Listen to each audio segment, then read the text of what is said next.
Hi, it's Tom. Welcome to Talking Real Money, here every single day to help you do better with your money, your finances, your emotions, and put money in its place. That's how I like to look at it. So today, a little different tack. We're going to be talking about some consumer issues that we've seen have come up.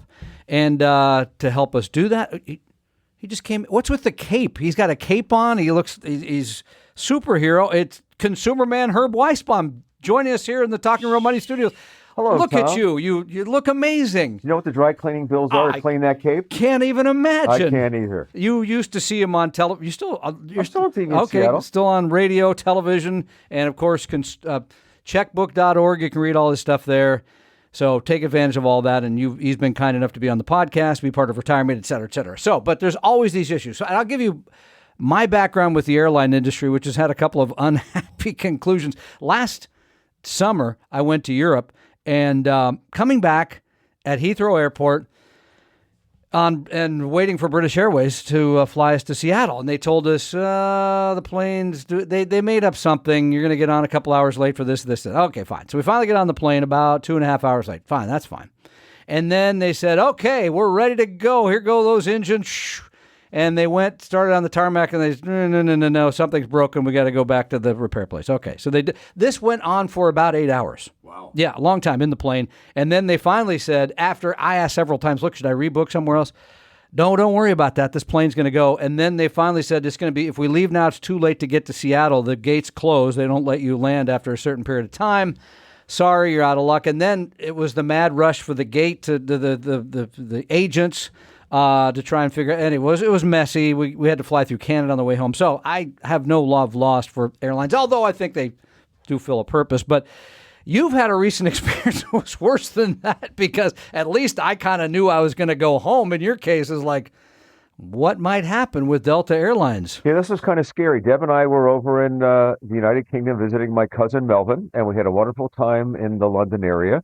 Get to Heathrow Airport, and the kiosk where you get your boarding pass asked for me to scan my credit card, the one that I had purchased the ticket with 3 months earlier, that I left at home, because I don't travel with all my credit cards, as many people do not travel with all of their credit cards. They might take one, they might take two, but they don't take all of them, or whatever it is. Sure. And there was never any notice with all the email I got from Delta or when I booked the tickets. As far as I can tell, there was no notice that said, hey, bring this credit card along with you. You're going to need it at a certain airport. Sure. So we get upgraded to a supervisor, and she says, where's your credit card? I said, it's at home. And like 12 times, it's at home. I didn't bring the credit. You didn't bring your credit card? No. Okay, well, what are my options? Well, you cannot take the flight and spend more time in London. You can buy 2 brand new one-way tickets to Seattle. How much? I priced them. She didn't give me a price, but I looked on the web. It would be $6,000 total. Oh, that's it, $6,000. Wow. Or you can have somebody get me a picture of the credit card, and then I can give you your boarding passes. So somebody could get. You wouldn't have to have it anymore, but just a picture of it? That's what they said. That's crazy. So I called my good neighbor, Sam. Good Lord. Who is that's good neighbor. That's a good I would say great actually. Yeah, and I had no idea what time it was back here in Seattle, because I was freaking out in London. Course, yeah. He answers the phone, hello? Sam, did I wake you up? Yeah, dude, it's 3 o'clock in the morning.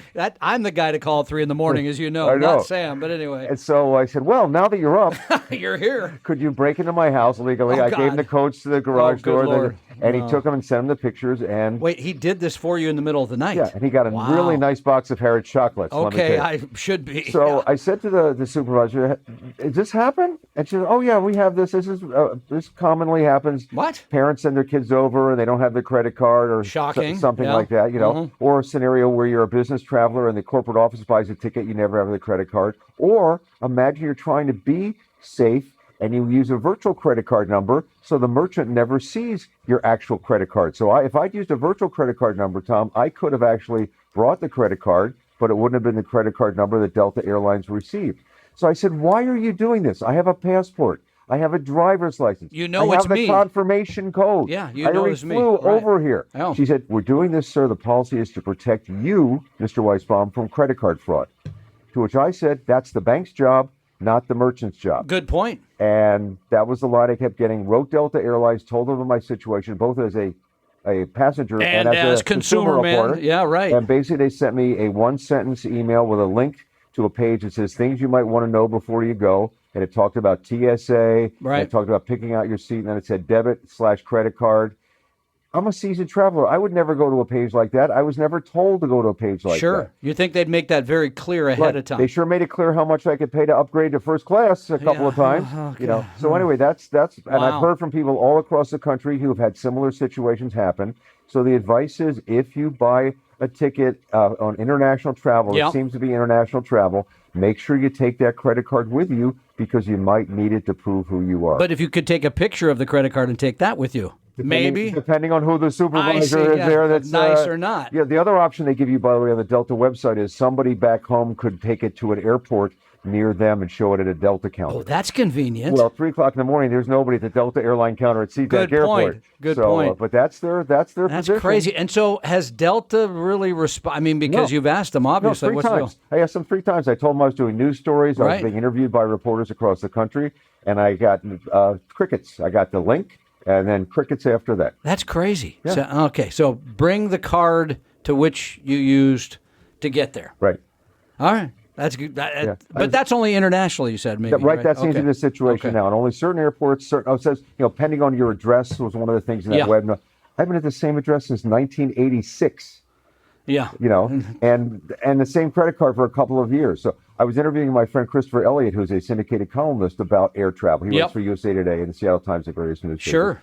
And he said, the airlines are one of the few businesses left where you can actually upset your customers, like piss off people, and it doesn't matter because 80% of the flights are for airlines. They got an oligopoly. I know. And it's like, so they can do this kind of thing and not apologize and not care what they're doing. Yep. Bad business practice. We've had it happen. I've mentioned on this podcast, Alaska Airlines, I think it was Christmas Day, or they sent us a note like, an hour or two ahead of time. The flight's canceled. Good luck. See you later. Right. And it's like, and you can't. You have no rights, no power. We talked about that. If you were in Europe, you would have more power because your flight, you probably got compensated, or you should have been, because they have very strict rules. I don't think so. You should have been. Mm-mm. They got me on a flight the next day to Vancouver and then to Seattle. You should have gotten compensated for your inconvenience. I should have had you there. You should have told me. I should have brought you on the trip. All right, a couple other things to talk about, because I get these so many times. I guess my phone number must be all over the dark web or something. But I get all kinds of junk texts inviting me to apply for loans. It's weird, all this stuff. Yes. But there's other ones that are trickier than that get people caught up all the time, right? Your number doesn't have to be on the dark web. They just shoot these out with computers. I see. Number 1234, number 1235, number 1236. So there's 2 things going on. There are spam texts going around in volumes that we've never seen before, because people tend to respond many people to texts because it's immediate, it's there, it's in front of you, you're curious, you click a link, and you wind up getting yourself in trouble. One of the ones I reported on, and I think you've gotten, is the one that says you have an unpaid toll somewhere. Yep, I've got that one. I've gotten it from all different kind of tolling agencies, and my car hasn't left the state of Washington. Guess what? You're not buying anything in Pennsylvania. But they're making a huge amount of money in this with people clicking on a phrase, and it says, you have 3 days to respond. If you don't, you could lose your driver's license, da-da-da-da-da. And, if you're not sure, go to the website of the tolling agency and see if there's something going on rather than responding to these people. Tolling agency, unless you've signed up for text messages, will never text you or email you. That's only something that criminals will do. And I read that this is like $1 billion a year, or some ridiculous number. Yeah, they're making a lot of money with this. A lot of it's come from overseas, in Asia. Criminal gangs in Asia are doing this big time. So that's number 1 to worry about. And then number 2 is this phone call. It has been going on for about a year, and it's probably one of the most prolific robocalls I've ever reported on. People have told the Federal Trade Commission that they've gotten between 5, in some cases 5 and 20 of these calls a day, telling them that their loan has been pre-approved, that they didn't ask for, they didn't apply for this loan. There's $150,000 to $180,000 check ready to be cut, but all we need is a couple of final things being done. And, of course, they're asking you to call them and contact them, in which case they'll try to get your banking information or your other personal information, then run loose with committing identity theft. And, again, this thing just will not stop. I've heard the recordings, and it's men and women. They're very friendly. It's not the typical, this is a threat from the... This is like, hey, it's Charlie, and I'm calling from the loan office. They make up a name of a non-bank. And just want to let you know, I was looking at your paperwork, and I didn't want this to fall through the cracks. We got this $150,000 for you. Please call me. It's only going to be good for another 2 or 3 days. So I really want to help you out. Let's get this thing closed. I can't tell if it's really good AI or a human being just recorded the message. It's either way, it doesn't matter. But it's really friendly, and it doesn't sound like the scammy call. It sounds like, and they all have the same basic script. They need you to contact them within a couple of days. And people, unfortunately, will fall for this thing, maybe out of just curiosity. Once they get you on, once they get you sucked in, they can... And smart people, I've read this before, that have gotten sucked into these things. Smart people are not immune to scams. Yeah, no, I mean it happens. Right? It happens. And so an AI is making this worse, right? Because they know more about you. They can make it more, all those things you just mentioned, to make it more appealing. Yeah, they can do something. AI can also make it that there's not the language thing anymore. You used to say, if it's a scam text or an email, look for bad grammar and punctuation and spelling errors. No, they just tell AI, this scam is going out to America. Yeah. Make it English. Yeah. This is going out to France. Make it French. It's perfect French, English, Japanese, whatever. Sure. So that's not a clue anymore. The clue is what the pitch is. The pitch is a loan you never applied for. The pitch is a toll from a place you've never been. You got to stop, and you have to slow down. They're counting on you trying to get it all. Let's get this done and move along. I'll pay a few dollars.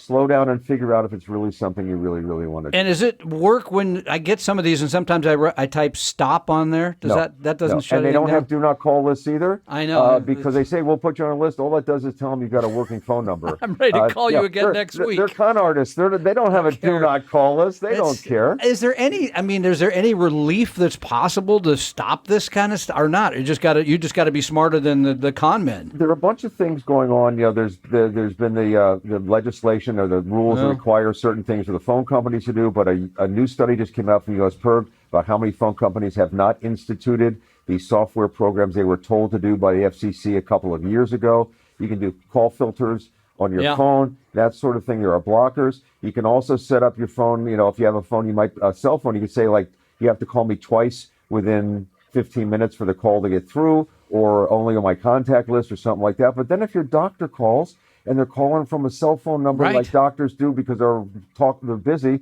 not from the hospital, you're going to miss that call. But my thing is, if you don't recognize the call, do not engage, let it go to voicemail.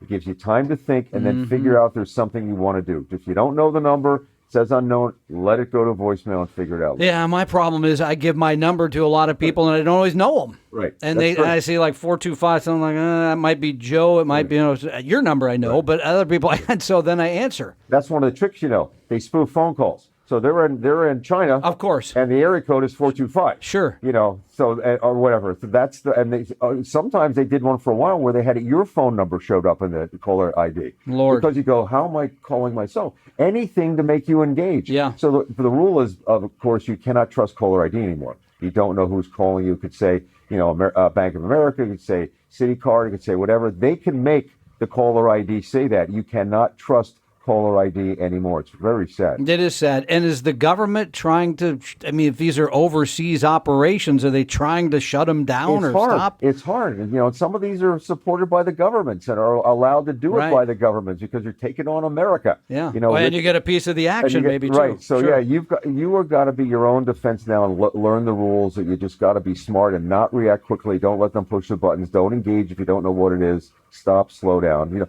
And for listeners here, if you're not sure about something, contact the AARP Fraud Watch Network.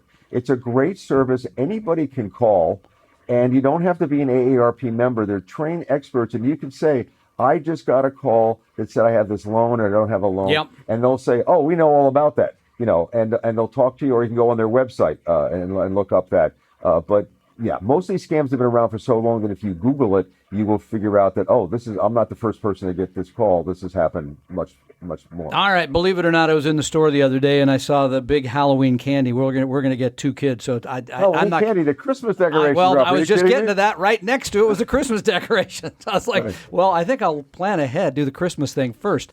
Okay, but you used to have a toy thing you did on network talking about that. I love the holidays, right? Because I got kids, I got grandkids. But how can I save a couple bucks this year? Other than just not buying stuff I don't need, I guess. Other than that, we're going to have an entire Consumerpedia podcast episode dropping in November. Good. It's going to talk. It's our annual holiday helper. And where can they find that? ConsumerPedia.org. Okay. So we have a lot of stuff on that. But I'll give you the headlines. This year, because of tariffs, prices will be higher. Yeah. It's surprising. I've talked to the experts, and in some cases, the manufacturers or the stores have eaten as much as they can So it hasn't hurt as they've much. already reduced their profit, whatever they're going to do. Pre-ordered. They did a lot of pre-ordering, so they did that. But that's going to end sooner or later. The ride's going to end. So the tariff is going to end. No, the ride. The Amazon making less. Yeah. That part. That's going to end after a while. Lovely. The other thing is supply may be down. All the holiday stuff comes from China. Sure. The trees, the fake trees, and the ornaments, the decorations, and all that kind of stuff. Yep. The Halloween costumes. There may be a shortage of Christmas of stuff that you want if it's coming over from one of the countries with high tariffs. So shop early is what you're saying. If you see something that you really want, you gotta have. Okay. Shop early and get it, and then if it goes down in price, if you track it and it goes down in price, you can go back to the merchant and say, "Hey, would you like me to refund the difference?" Which a lot of good merchants will do. They'll do it. And Amazon won't do it. But a lot of merchants will do it. And I wouldn't know because I don't shop Amazon. All right, good for you. Yeah. It's a whole. That's a whole other podcast on that. But the other thing is, there's going to be Black Fridays like every week between now and Black Friday. So there will be a lot of promotions. A lot of promotions, and there's no way to really know which ones are the best because they're running them all over the world. So again, if you see a good price, grab it, and if the price goes down, then try to negotiate. I'd like you to make up the difference. And what's the hot toy for my 8-year-old grandson? I don't have the faintest idea. I was hoping for a little insight here. I think they're those ugly things you put on your backpack. Oh, okay. Those things with the teeth that are just, oh my God. I think he already has that, so we're going to work a little harder than that. Okay, so before we let you go, checkbook.org, I should say, Herb believes like we do. We want to help everybody, right? We talk to everybody. We help everybody. You do the same thing. You have that same heart of volunteerism, of helping people.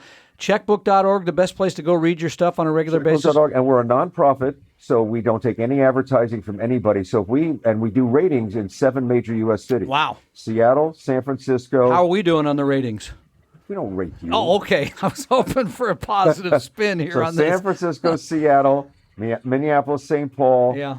Boston, Philadelphia, Washington, D.C. All right. And you can get the ratings for those if you're a member, subscriber. But we have information available for everybody out there. And it's, we call it like it is. I mean, we don't say, love the work. Somebody's a sponsor. We got to, no, we tell it like it is. So that's available to everybody. So Delta is not going to be sponsoring anything soon, I'm guessing. Never will be sponsoring. I guess that'll be that. And then my stuff is all at ConsumerMan.com, my personal website, which is where all my stories are, the podcast. You got audio there, too? I got audio there, and you can sign up for my weekly newsletter, as Tom does, and you'll hear from me every week, and you will know what's going on. And if you really want to know, then you need to go see your studio with all that stuff in there. It's one of the house? It's beautiful. I love that place. How's the train looking for this holiday, too, by the way? We got all the... I'm a model train collector. Oh, it's amazing. We just love our little trains, our little choo-choos. I think it's fabulous. I rode the Mount Rainier Railroad, by the way, which is an old railroad. Maybe I should do that with my grandson. It's really fun. It's got like a 100-year-old steam engine on it, and it's a lot of fun. All right. I'm always glad to ride something older than me. That's just so I'm just happy for that. So,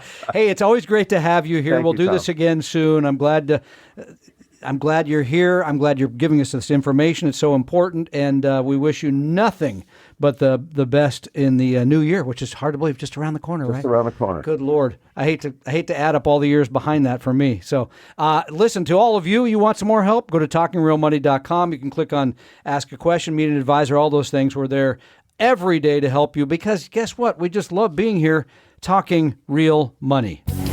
The opinions and views expressed on this podcast were current on the date recorded. Opinions, estimates, forecasts, and statements of financial market trends that are based on current market conditions constitute our judgment and are subject to change without notice, including any forward-looking estimates or statements which are based on certain expectations and assumptions. Although information and opinions given have been obtained from or based on sources believed to be reliable, no warranty or representation is made as to their correctness, completeness, or accuracy. Information presented on the podcast is not personalized investment advice from Appella Wealth. The views and strategies described may not be suitable for everyone. This podcast does not identify all the risks, direct or indirect, or other considerations which might be material to you when entering any financial transaction. Past performance does not guarantee future results, and profitable results cannot be guaranteed. We hope you realize that the information provided on Talking Real Money is for informational, educational, and hopefully enjoyable purposes only. The podcast is not trying to get you to buy or sell any financial products or securities. Instead, the program is provided as a public service by Appella Wealth, a fee-only registered investment advisor. Please see Appella Wealth's ADV Part 2A on our website for information regarding Appella's fees and services. Appella Capital, LLC, DBA Appella Wealth, is an investment advisory firm registered with the Securities and Exchange Commission. The firm only transacts business in the states where it is properly registered or excluded or exempt from registration requirements. Registration with the SEC or any state securities authority does not imply a certain level of skill or training. Appella does not provide tax or legal advice, and nothing either stated or implied here should be inferred as providing such advice. Thanks for listening, and please visit TalkingRealMoney.com for more information and important disclosure related to performance of any specific index or fund quoted in this podcast. I think I need a nap.